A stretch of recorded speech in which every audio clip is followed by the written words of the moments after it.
so it's time to start our keynote session. Good morning, good afternoon, good evening, everyone. I'm Chu-Hsuan from Japan Advanced Institute of Science and Technology and also a program co-chair at ACG 2025. And it is my great pleasure to introduce the third and the final keynote speaker at ACG 2025, Dr. Jialin Liu. She received her bachelor's degree from Huazhong University of Science and Technology in China in 2010. Engineer's degree from Polytech Paris in France in 2012. Master's degree from University Paris and École Polytechnique in France in 2013, and her PhD from University Paris-Saclay in France in 2016. Dr. Liu then held a postdoctoral appointment at the University of Essex and Queen Mary University of London, both in the UK. She then held research and faculty positions at Southern University of Science and Technology in China. She is currently an associate professor in the Department of Data Science at Nanyang University in Hong Kong. Dr. Liu's research interests span a wide range within intelligent systems. Her focus is on AI for games, including game playing agents, procedural content generation via generative models, reinforcement learning, and large language models. She also worked on evolutionary computation, optimization, and robust and fair machine learning. She is also an active member of the International Games Research Community. Dr. Liu serves on the IEEE Game Technical Committee and is currently the chair of the Task Force on Procedural Content Generation. She serves as associate editors for IEEE transactions on evolutionary computation, IEEE transactions on artificial intelligence, IEEE transactions on games, and knowledge-based systems. She has also been program co-chairs and computational co-chairs for IEEE Conference on Games events. She is scheduled to serve as computation co-chairs at the 2026 IEEE World Congress on Computational Intelligence, in which the ICG conference in the next year, ACG 2026, will be co-located. And her recent work include influential studies on experience-driven procedural content generation using reinforcement learning, as well as deep learning approaches to the creative AI for games. Today, she will deliver a keynote titled Playing the Game of Game Design. So please join me in giving a warm welcome to Dr. Jialin Liu. Thank you very much. Thank you for that detailed introduction. Thank you for the invitation. Actually, I've never been to ACG when it was organized in person, but I hope that I'll be able to join the conference in person next year and come back to on-site. As Dr. Su has mentioned, ACG will be organized just before WCCI next year, right, in Maastricht University. So thank you for inviting me to give a talk at this very important conference in games. So I just try to recall my connection with this conference. Actually, I do remember I have published a paper like 9 years ago. I think computers and games was like alternative of ACG, right? So back to my PhD, I was working with Dr. Olivier Tato and collaborating with Professor Tristan Gasna. We were working on Game Go and published this paper with ACG, but I don't remember why I did not join the conference in person. So it's really my great honor to be able to share my work here in this virtual conference this time. So I'd like to share a little bit about my university. As been introduced, I've been working in France. I did my master and PhD in France. I've been working as postdoc research fellow in UK, and then I came back to China in 2018. I joined the Southern University of Science and Technology in Shenzhen. And then last year, I relocated to Nanyang University in Hong Kong. So if you look at this image, here is our university, Nanyang University, and here is Hong Kong City Center. here is Shenzhen City Central. So actually, it's very convenient. If you fly to Shenzhen or Hong Kong International Airport, you can reach our campus half hour by car from Shenzhen Airport. You may need like 1 hour. It's very convenient. So if you ever come to Hong Kong, please do drop me an email and visit me.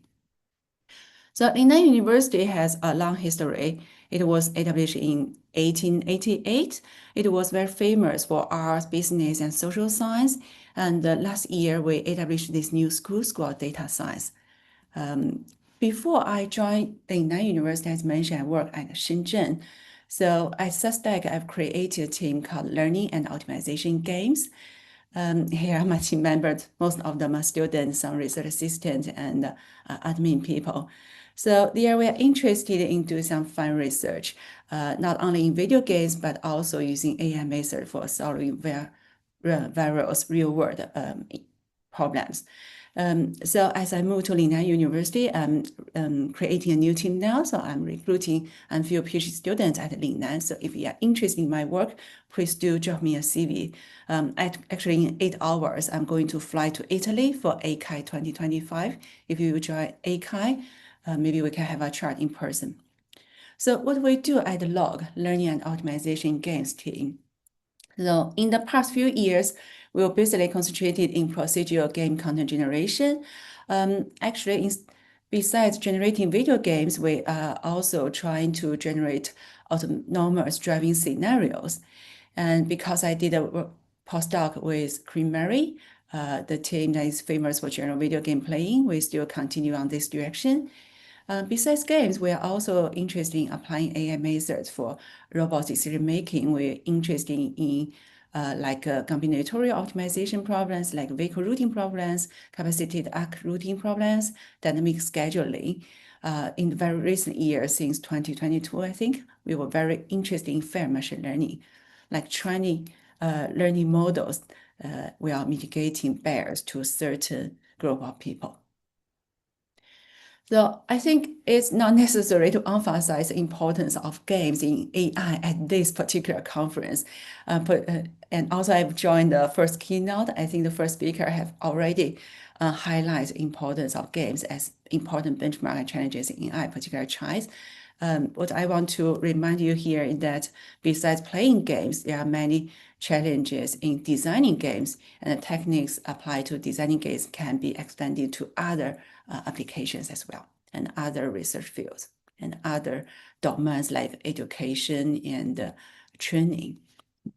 So yesterday, I do believe Mark has given a fantastic talk about his adventures in MCTS. I'm not an expert in MCTS. I'm not going to repeat the history, but what I want to highlight is this paper published with the International Conference on Computer Games. And what is good to see how MCTS, famous techniques in games, can be expanded to solving other problems like planning chemical synthesis. I think this person, Mike Pross, should be very famous researcher in the field, right? So he's a researcher at Leiden University, together with two scientists in chemical synthesis. They have published this work using MCTS to planning chemical synthesis. And I think it's a very good example as interdisciplinary study, the importance of grouping people from different fields and using some classic but state-of-the-art method as well to solving problems in science. Another thing I want to emphasize here is the test of time. Method has been proposed like years ago and show its effectiveness in various domains during the past 10 or 20 years. So besides chess, Go, and many other games we have seen at ACG, there are some video games which were widely used as benchmark for studying AI, right, and teaching AI. So to show people what kind of open source games or multi-game platforms can be used in educating AI and researching AI, we have summarized these platforms and games. By open source, I mean the code are publicly available online that we can download. For example, they may be available on GitHub, or maybe the KPI is available that we can use for testing our AI method. So here we have summarized like 24 games and 19 platforms with multiple games for researching AI method for playing games.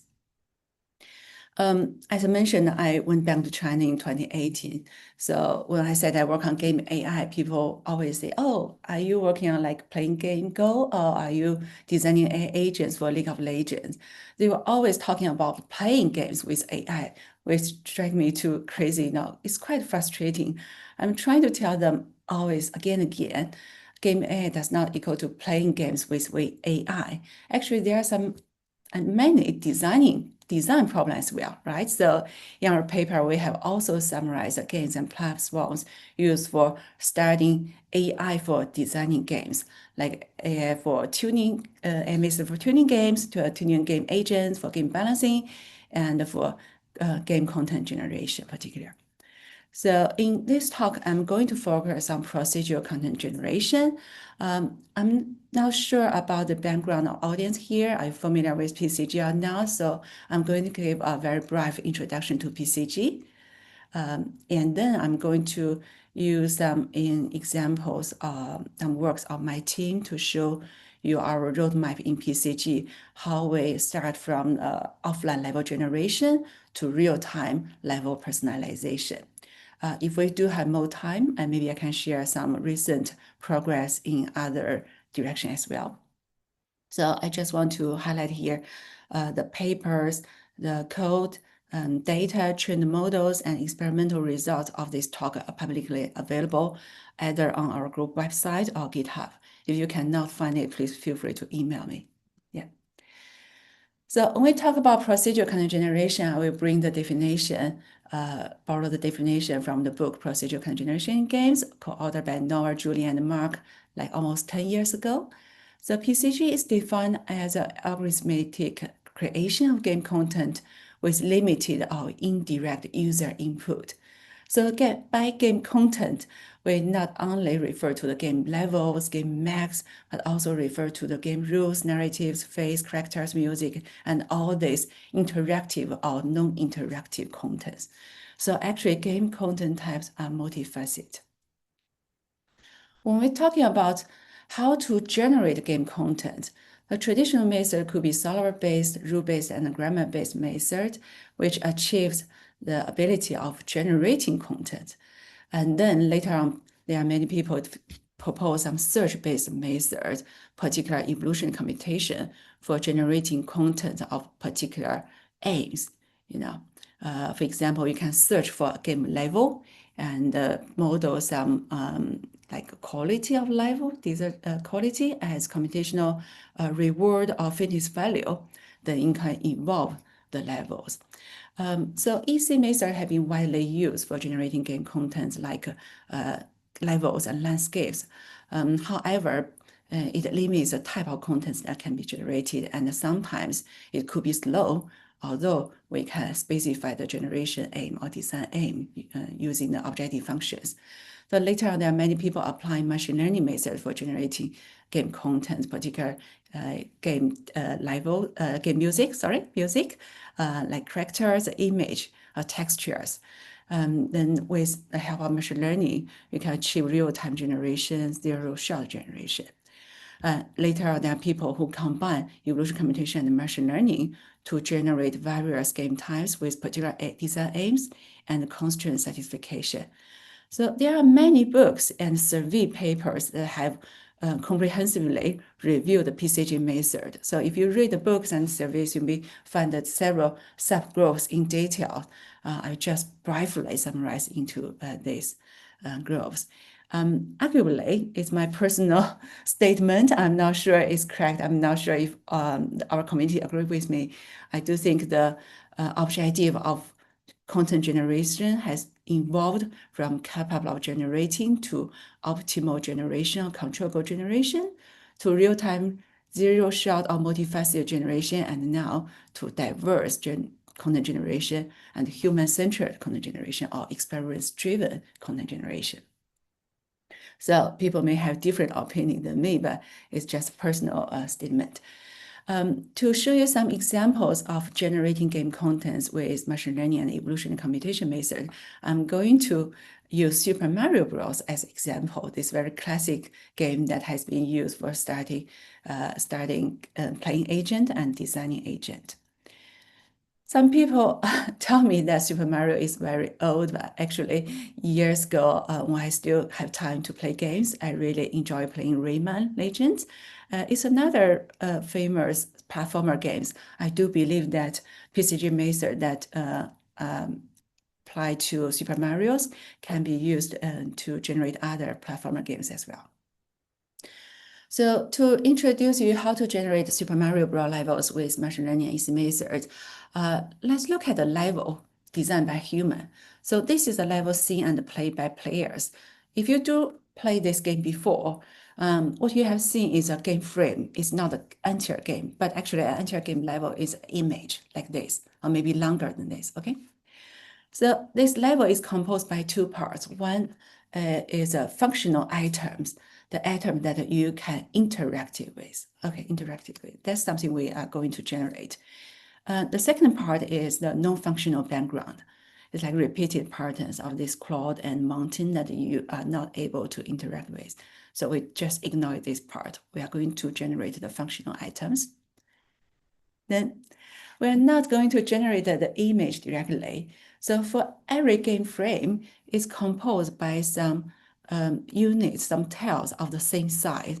We can actually encode these game frames into a like 2D array of game tiles. So each tile is represented by an index or a symbol. So this is the level description language in this game engine. So as you can see, there are a finite set of tiles. For each type of tile, we can use an integer or symbol to represent it. Then we can successfully represent a level of any size to a 2D array, right? Then if you are familiar with evolution computation, then you may know the notion of representation or individual or encoding. So in EC, we involve a population of individuals where each individual represents a solution. In this case, a solution is a game level, a Super Mario level. We can, of course, convert this 2D array to a vector, right? So for example, if I have this vector of length 5, for a game frame, of course, it's longer, but now let's just look at this one. We can encode it to an integer vector and decode it to the level again, right? So with EC, we can maintain a population of individuals like this, and we can perform crossover and mutation operators to get new levels. Then we can decode these individuals to the actual levels like this and play with it or evaluate it in other ways and define some finished values. According to the finished values, which represent the quality of the game, for example, we can rank them, select the best as parents to survive and generate the next population. So iteratively, we involve the population and get better and better individuals. So that's a core idea of easy survival of the fittest. So in this way, you can search for some optimal game levels by optimal according to the finished function design. Then back to 2017, when I was a postdoc, luckily I got a chance to join the Dr. seminar. As you can see, there are people in the ACG community, like Cameron, right?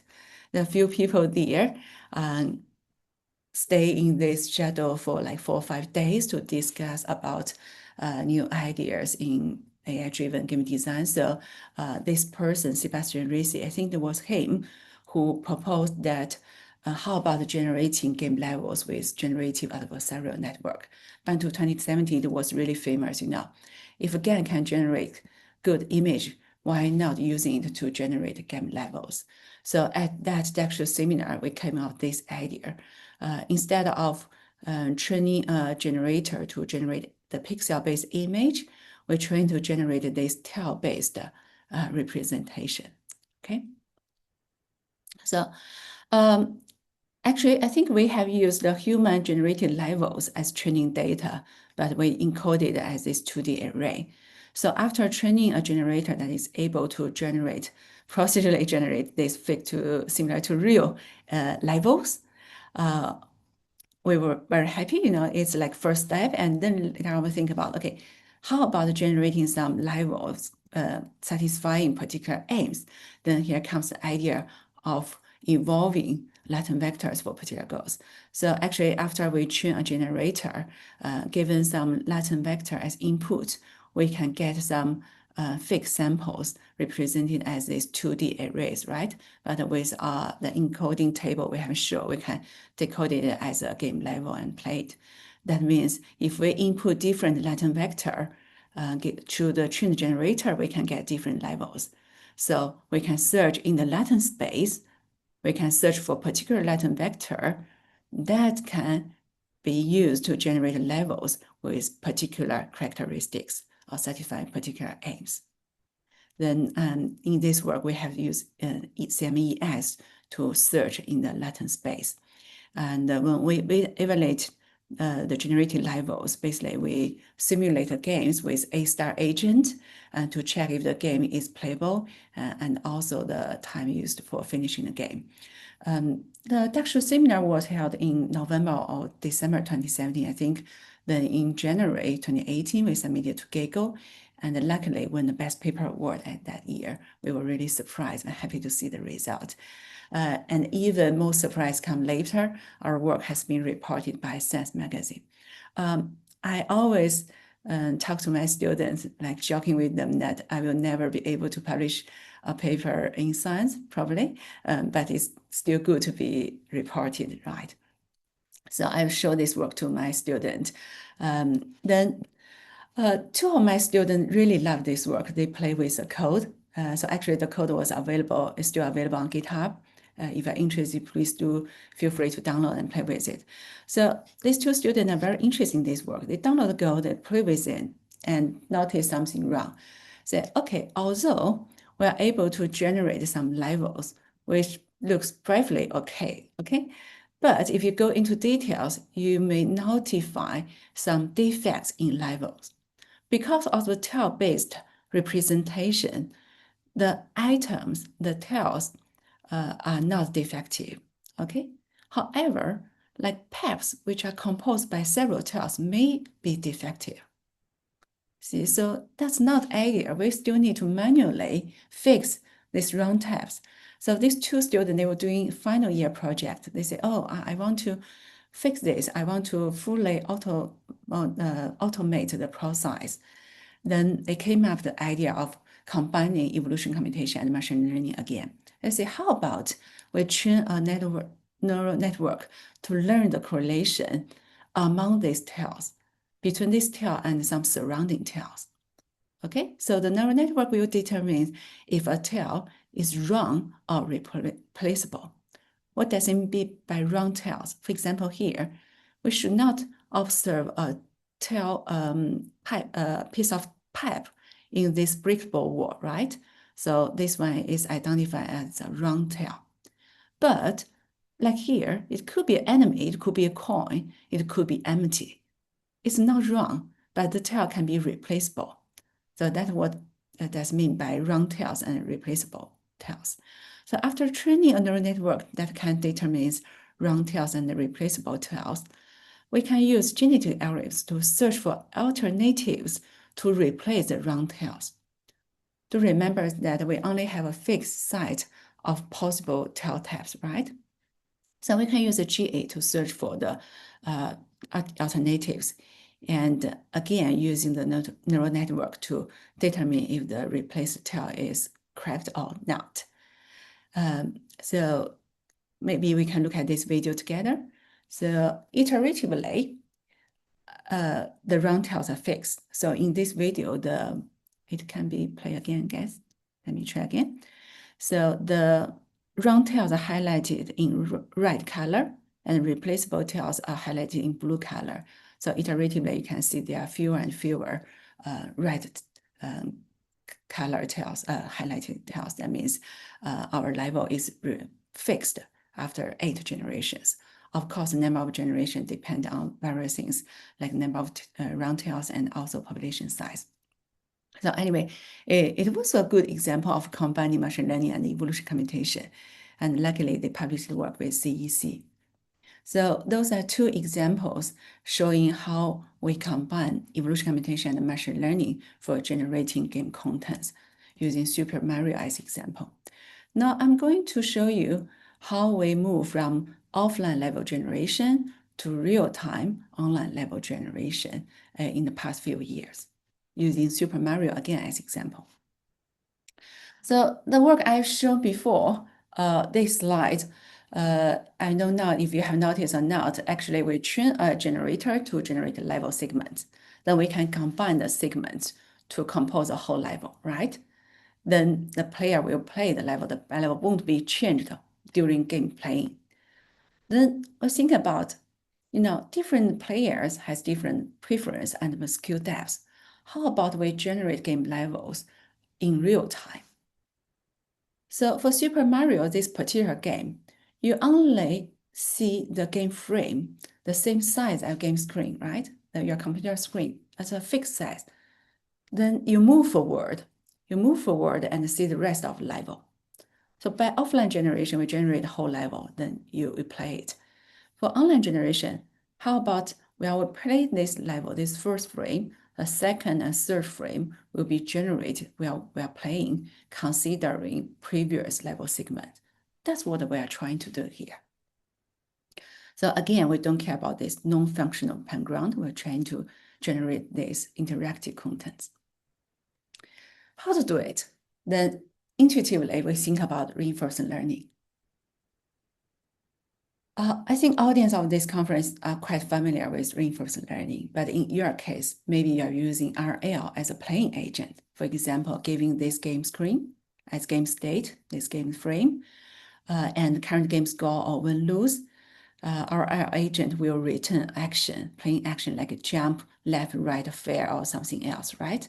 And then we'll have an updated game observation and updated game score or win-lose state. But in our case, we are going to train a designing agent using RL. So that is why the title of this talk is Playing the Game of Game Design. So here we let the RL agent learn to play a game of game design. So its task is to select some actions among these design actions to generate a new game level. So this work, this idea is not proposed by our team, it's proposed by people from New York University. So they have used dungeon games. Taking this as example, here is a current game level, right? So this is our game state, current game state. We could evaluate the game by its quality or difficulty level. And our agent need to select the action like replace a tile, like replace the wall by empty or by a box, or swap some tiles. So that's our action. By performing the action, we'll get a new game level, right? A new game state. And we can evaluate again, get some reward value. So that's the idea. So we can train an agent to design game levels. So in our case, it's quite different. Super Mario is a platformer game. So we require more, besides the real-time requirement, we also want to consider more criteria while evaluating the level. So to achieve the real-time performance, we cannot use these micro actions like swap tiles or replace tiles is too slow. So instead, what we have done is that we model an action as a latent vector used to generate a game segment. Do remember that we can train a generator, we can train a generator to generate a game segment. So we will model the action as a latent vector to be input to the generator. Then given this latent vector, we give a game frame, and then we evaluate a game frame. As a reward, return to the agent, get a new game segment, and the agent will output a new action, another latent vector. And here, when we model the state, we don't use the pixel-based image or tile-based image. We use the latent vector of the current game segment. So for example, here, the game state at time t is a latent vector that lead to this game segment, then the action at time t will be a latent vector, which may lead to the next segment. And then that latent vector, which was action, will become the new state. Iteratively, we can generate new level segments in real time. Okay, so the co-ingredients are here. So the RL agent will decide which segment to generate, but the segment are represented as latent vectors. They are at the same time game state and game actions. So here is a whole framework. There are 3 co-ingredients in this. So one is a generator trained with Mario game, the paper we had, the one we had presented previously, the one published with Gaggle. It will be used as a level in decoder from latent vector to the level. And we have the CNET assisted evolutionary pair. That's a second example of combining EC and machine learning I just presented to fix the levels with round tails to ensure the correctness of generated levels. And then we train IR agent to select segment to be connected successfully. So that is the whole picture. So given this whole picture, there is an important issue to be solved. That is how to evaluate the generated game level, right? Of course, we can interpret the previous methodology. We can evaluate the playability of the level or how fast the agent finished the level. However, we think about we are generating game levels for human, right? Why people play games? They want to have fun, right? So we want to generate fun levels. Then how to generate fun levels and improve player experience? If we want to do it computationally, we need to model it. To be honest, I'm not expert in this field, so I don't know what to do, but I know an expert in the field. I talked to Georgios in the case. So he told me that this guy, Rolf Koster, the creative director on Star Wars Classes, maybe you know him much better than me. So he wrote a book called A Theory of Fun. So basically what we have been taught is that fun in game related to learning in context. That means when fun occurs when player master new patterns. So if the contexts are very similar, then it will be very boring. But if the context is diverse a lot, then player make some unfamiliar context. They get frustrated immediately. So we need to control the diversity of the game contents. So what we learn from the book is that a game is fun when the patterns a player perceives are neither too unfamiliar or too familiar, okay? So we need to control the diversity of the game levels, game segments within Super Mario. It should not be too diverse or too similar. So that's what we plan to do. Then here comes the question again, how to measure the diversity of games? So we did some survey. We look into the literature and check how people have defined the diversity of game content and how to measure the diversity of game content. Surprisingly, we found that game diversity is multifaceted and multidimensional. What does it mean by multifaceted? It means that diversity of games can be measured on different game content types. It can be measured on game level. It can be measured on game rule. It can be measured on the game level, the content itself. It can be measured on the player behavior. So that's what we call multifaceted. And why is multidimensional? Even you evaluate diversity of one single game content type, there could be different metrics. People have proposed various metrics for measuring the diversity of one single content type. Taking Super Mario as an example again, if we only consider the game level itself, the interactive content, there are a few metrics that have been proposed, like Manhattan distance, Gaussian similarity, and Hamming distance, all these things. But if we consider another facet, the player behavior within the level, then we can define some diversity measures based on the action sequence of players or the playing trees. So they are not, they're different, right? So on this human player behavior, we can define different matrix as well. So that's why we say the game diversity is multifaceted and multi-dimensional. Given this context, we think about, okay, now we can incorporate PCG-RL and some experience model or fun model, computationally modeled by the diversity of game content. Then we can generate game levels with this framework. So here are two demos of generating game levels in real time with our EDRL framework, experience-driven procedural content generation via reinforcement learning. So if we compare the two demos on left and right, there is a difference. Maybe it's hard for you to tell with these videos. I will tell you directly the difference. On light, when we train the level generators reinforcement learning agent, when we model the reward, we only consider the level diversity, the content diversity. Thus, we only measure the diversity based on the interactive contents. We don't consider the human behavior. Okay, so diversity matrix we use here is the GS divergence among this tail distribution between level segments.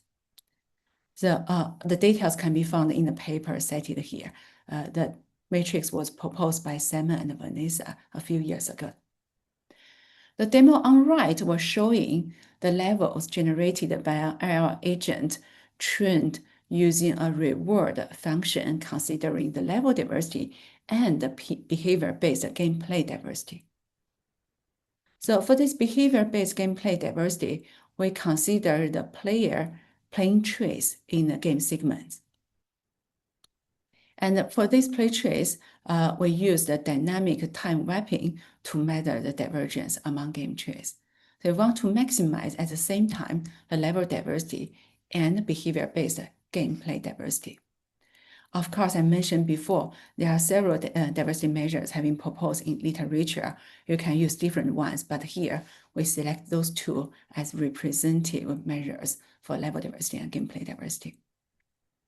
So that's how we train the reinforcement learning agent for generating the game levels. So the two demos you have seen were levels generated by AI and played by AI. The playing agent are some A-star agent with different heuristics. So on left, again, on left is one generated by AI agent trained with level diversity only, and one on right considers level diversity and behavior diversity. Then intuitively, you may consider when it comes to behavior diversity, it depends on human player, right? So each player has different play trace or play style. Then intuitively, we think about each player is unique. Can we adapt player behavior? We are generating levels. Yeah, actually, the answer is yes. When you train an agent, you can train it using different gameplay testing agent. So when you evaluate the agent, you need to run some simulations to calculate the play behavior divergence, right? Then you need to apply an agent to simulate the game, to play the game. So at that time, you can design different agents with different play style. In our case, we have designed a runner agent that try to finish level as fast as possible. Actually, that's not agent designed by us. That's one of the running agent of the Super Mario AI computation. But later I edited it and to get a killer agent, which tries to kill as many enemies as possible, and a collector agent, which try to collect coins during gameplay. So we have 3 different personas, and we train our designer with different personas. So we have 3 different designers. Later on, we have run some human study to validate and to see if our generated levels are aligned with the preference of different types of players. The demo is publicly available here. So if you want to play with our agent and answer some survey, participate that survey, please feel free to play with it. So that was in 2024. What's interesting in this work is that we found that sometimes our generated content are not aligned with player preference. For example, a player may self-identify as a killer player, but this player may prefer levels generated by agent training with a collector agent. So the preference does not match each other. So that was very interesting observation. It makes us rethinking about our personal design. If we have really correctly designed these playing agents with different personas. So we were a little bit disappointed. But in the same year, I've been told that our work has been highlighted in an invited talk by Ralph Koster at the Game Development Conference in San Francisco. If you do remember, we used the definition of fun of game from the book by Ralph Koster, the book A Theory of Fun. So when the book was published for 20 years, he was invited to give this in talk, and during the talk, he highlighted our work. So that was a surprise and encouraged us a lot. So this is another example of seeing that our paper were published with our community in EC and games. However, it has been recognized by people from other fields. We are really happy about it. So I think that's good enough, and I really get bored with Super Mario. I want to move on and work on other things. After moving from offline generation to online real-time generation, evolving from generating levels without consider players to player-centric content generation, from simple facet content generation to multifaceted content generation. I think it's time to work on something else. But my students are not satisfied. They compared the level segments. So they let RL agent to generate very long levels and observe that sometimes there are some repeated patterns. So they rethinking about this and revisiting this whole process and think about maybe it's because we were using one single generator. We were searching for latent vectors. We were involving latent vectors, but those latent vectors were input to the same generator for generating levels. So maybe it can explain the reason for the lack of diversity in levels and the repeated patterns. Now, intuitively think about, okay, if using one generator will limit the degree of diversity, how about using several generators? So Ziqi came out with the idea of training an ensemble of generators that are negatively correlated to each other. So here there are several, it's represented by a set of reinforcement learning policies.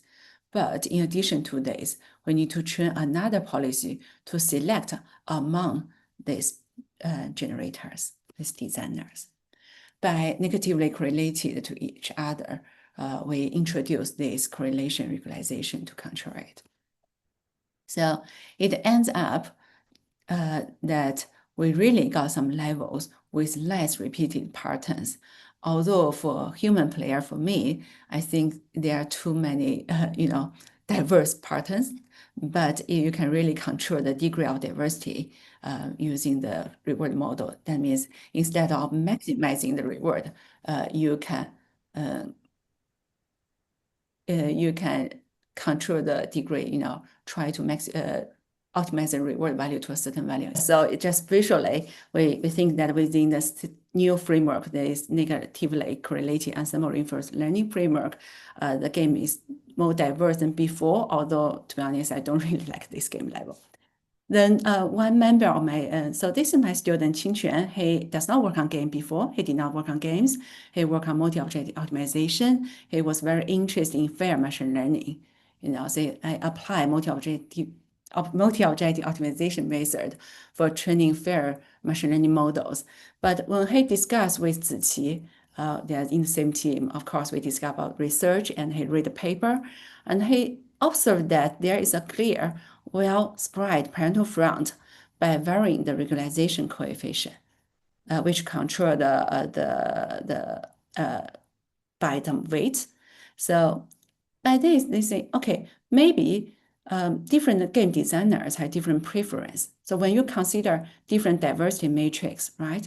could be like player diversity or content diversity or other metrics, could be the difficulty, complexity of games, for example. So we can generate games considering complexity and diversity at the same time. Each player or each designer may have different preference. Preference can be represented by this coefficient. However, if you change the preference, then you need to change the coefficient. You need to train the designer agent again. Then each training process is computationally expensive. So as a multi-objective optimization person, intuitively he think about just applying multi-objective evolutionary learning to it. So instead of training a set of policy, one single generator, or he can train a set of parental generators considering multiple objectives simultaneously.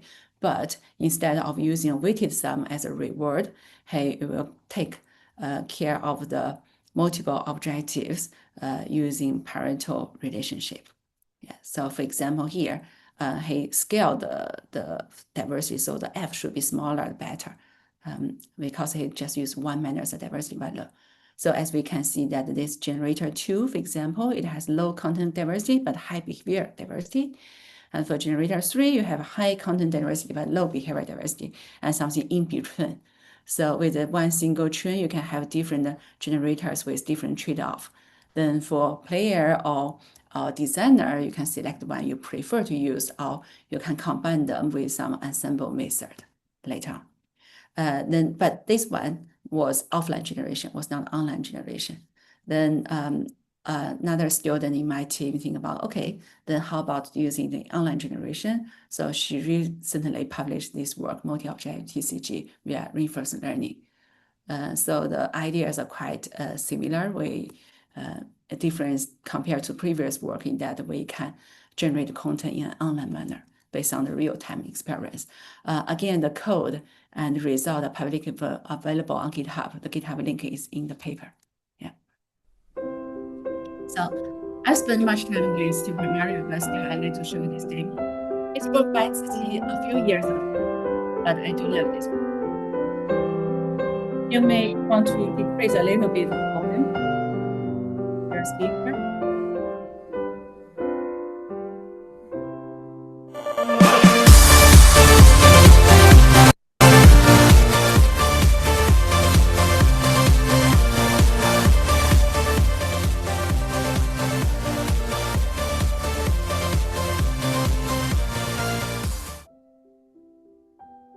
So what happened that, so this is very early work, so it wasn't really considering like player diversity or something else.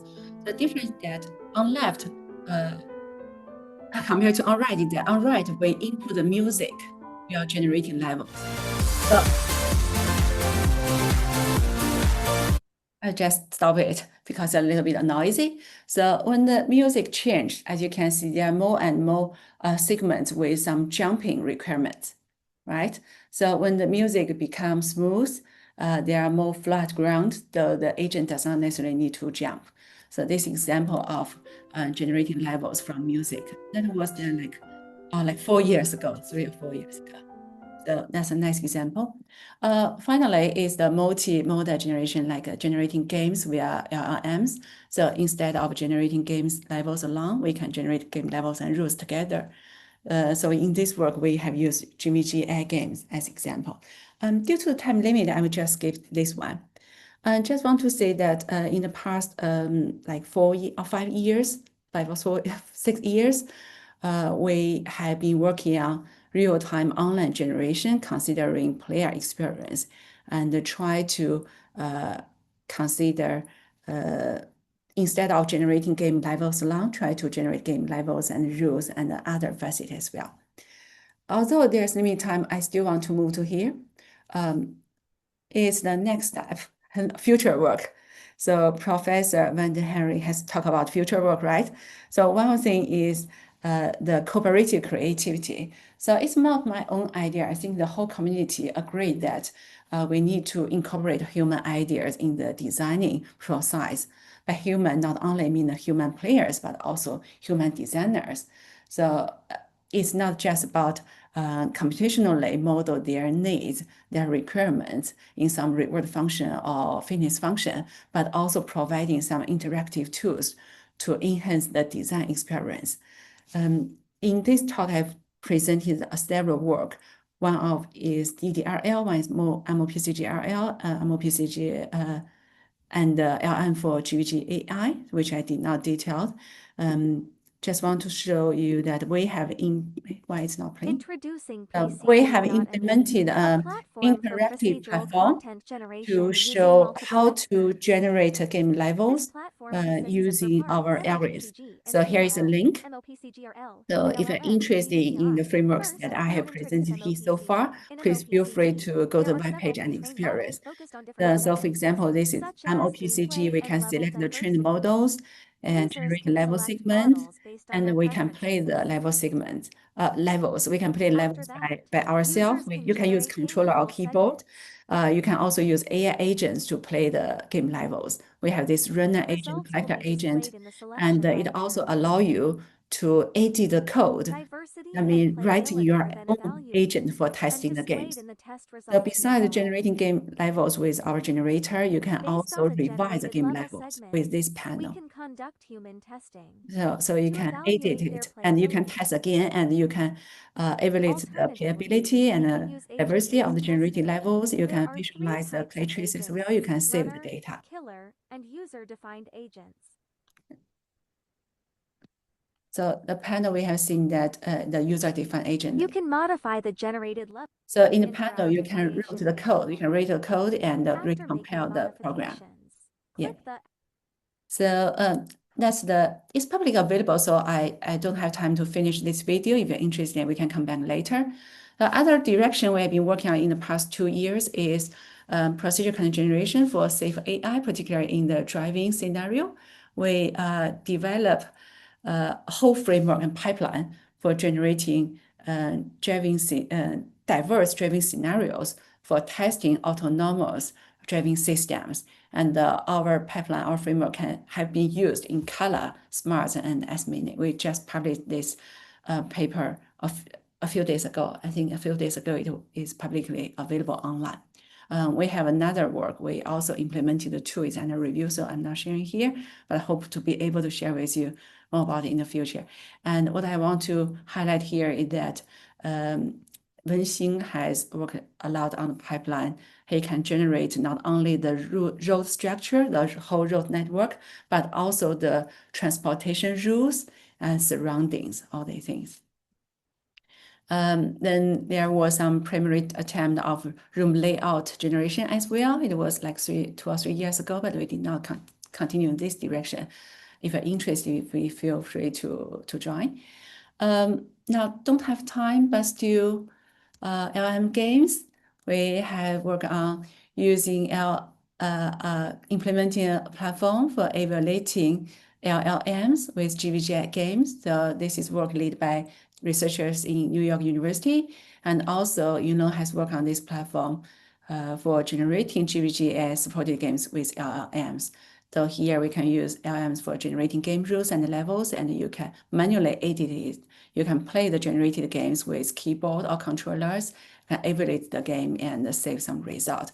Again, it's publicly available here. Please feel free to interact and experience it. And yes, finally, also a very important topic is ethical consideration of AI in games. Recently, we have also examined the fairness of LLMs in gameplay and observed some discrimination to certain people when using LLMs for playing the game World War. So to conclude, I think games, I think I don't need to repeat that games are very important testbed for AI research, but also a very important industry. There are many potential and fruitful direction for research in the future. What I've shown you are some preliminary results in PCG for autonomous driving scenario generation. And I also want to bring your attention to the ethical consideration of AI in games and using PCG for education and therapy. And again, all our code, trained models, and results are publicly available here. And the playable demos are available on our group webpage as well. Thank you very much. And many thanks to our student contributors. Although I left SUSTAC and then others stayed with SUSTAC or joined other university for PhD for work, we still collaborate together. And thanks to Optimal for supporting our research. It's a joint project between China and Malta. Thank you very much. I don't know if we still have time for questions. Sorry, Chair. But I'm happy to receive questions if there is time. Thank you.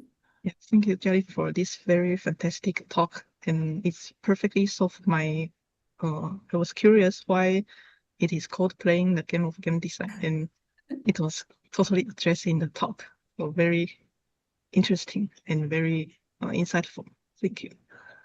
And thank you very much. If audience have any questions, you can use the QA channel or you can raise your hand, or maybe you can also just unmute your mic and speak. Is there any questions? You speak about everything about, I would say, fun, etc. But if we have games, yes, then there is a difference in the games. Some games are solvable and others are not. And how is solving the game included in your theories? That's a very good point. So for Super Mario, it's quite easy. We don't really prove it can be solved or not. We just run the agent to, run the champion agent of the Super Mario computation. If it can finish the game, given the same time limitation as human playing the game, then we just say it can be solved because the agent finished the game. So we did not really prove it, we just simulated, because anyway, we need to measure the game diversity with the simulation result of the AI agent. So for other games, of course, for like dungeon-like games, when I presented PCGRL, some puzzle games, maybe you need to prove it can be solved, right? But with our benchmark problems, it's quite easy because they are small. We can just use some strong planning agent to simulate a game. And also we can use some rule-based solvers to determine it can be solved or not. Yes, but it's a very good question because playability is a very important thing. It's fundamental of the game, right? And if we use AI agent for simulating the game and to evaluate the quality, it's very time consuming. Yes, thank you very much. Let me give you a more precise question. Let me first take the game of Go, yes? And you know that the number of possibilities of different positions is 10 to the power 161. So that's 1 with 161 zeros, yes? And so we are far away from solving Go. We are closer for solving chess, for instance, because then we have a complexity of 10 to the power 43. But even that is, for the moment, is unreachable, yes? And so we have solved, and recently also Shogi is a game which is solved in Japan, yes, by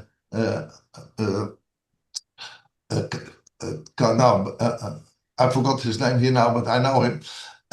Anyway, so there is a sliding curve between solving the game, and it's also related with fun. Yes. So my question is there a connection between solving a game and the complexity of a game and the fun you have? That's a very good point. So actually, when you're talking about the complexity of solving Go and chess, that remind me why I changed my field after my PhD. It's quite hard to prove. Yes, yeah. Our chair is laughing. You see the difficulty here, right? So let me just recall your question. So the final question, sorry, I just got lost. It is like the complexity of solving the game and measuring the fun. Could you please repeat your last sentence? Yeah. Now, my question was, of course, I first make a discrimination among the complexity of the games. And the complexity of the games is related to fun. Because if you solve a complex game, then you have more fun if you simple tic-tac-toe solve the game. Yes, so you understand this. So that's quite related. And this relation did not occur in your speech so far. Yeah, actually, it's quite related. That's a very good question. So, although I was talking about like a diverse content, right, it's under the condition, under assumption that the player is able to play the game. By being able to play a game, it's of course depending on the complexity of the game and the skill depth of the player, right? So I'm not able to play chess. So if I play against strong player, of course I don't feel fun, right? Because I don't progress. So it's related to dynamic difficulty adjustment. So some player find it fun because the games are a little bit challenging for them, but a little bit, not too much. So they can progress, they can learn through this interaction, this playing, right? So that's, we can matching this complexity to the difficulty of the games, right? Then there are people working on dynamic difficulty adjustment. That means progressively we adjust the difficulty of games, the complexity of games to match the skill depth of the player, so the player feel being engaged all the time and feeling fun. So in our work, we did not measure this part. We were focusing on the diversity part. But of course, there are many people working on DDA, and also we can combine DDA and diversity. So I think playability, so solvability, let's say solvable or not, that's a fundamental thing. Then complexity or difficulty is another step. Then diversity is another step, right? Yes, I fully agree with you that there are two other steps. But the only thing is, I would like to emphasize this because we have a mea var, so to speak, about research. And so I'm looking forward to your future ideas on the research after your research. Oh, okay, thank you. Just to add on, there were a moment we're considering combining DDA as well, so step by step. But then we just realized, it's reward modeling. If we have this framework, people can continue working on it. They can change the reward. They can consider complexity of game. They can use other diversity matrix as well. But we just keep moving on solving other tasks. We did not dig into it. I have many questions, as you may understand. So first of all, before I start with my question, I start with compliments. You did a wonderful job. It is fantastic what you showed here, what you have performed, and the team, people who you stimulated. I heard already that you mentioned my name, and then probably you also know that I'm the supervisor in the past for Mark Wiedals, so you called him also. And so this is a family which make you richer by, I would say, your presentation and your participation in this conference. So thank you for that. Then, of course, I come back to the measuring of fun. So let me look a little bit. What are your components for measuring fun in, I would say, the things you showed us? So what are the components? Because components of fun? Yes. Sorry okay. for not making Yes. that part clear. So actually, when modeling fun, we have tried different things. There was evolution. I skipped the details. Thank you for asking this question. Give me a chance to come back here. So when we're modeling fun, as mentioned, we talk about the diversity of game segments, right? So actually, we have modeled two. At the very beginning, we have modeled two elements, two type of fun. So one is a similarity between this segment, the current segment, and historical segment. But at that time, we only consider the content diversity, that tail-based diversity. Okay, tail pattern diversity. That's one element. Other element is that we have some different levels, right? We can generate long levels. So as a set of levels, we measure the diversity as well. And also when we model the diversity, when we compare the difference between the level segments, we don't consider all the history because we assume that human memory is not that long. When I'm looking at this frame highlighted in green, maybe I have some memory image, for the past few segments, maybe 2 or 3 or no, but not the whole segment. So we also have a discounted factor. We calculate the diversity between the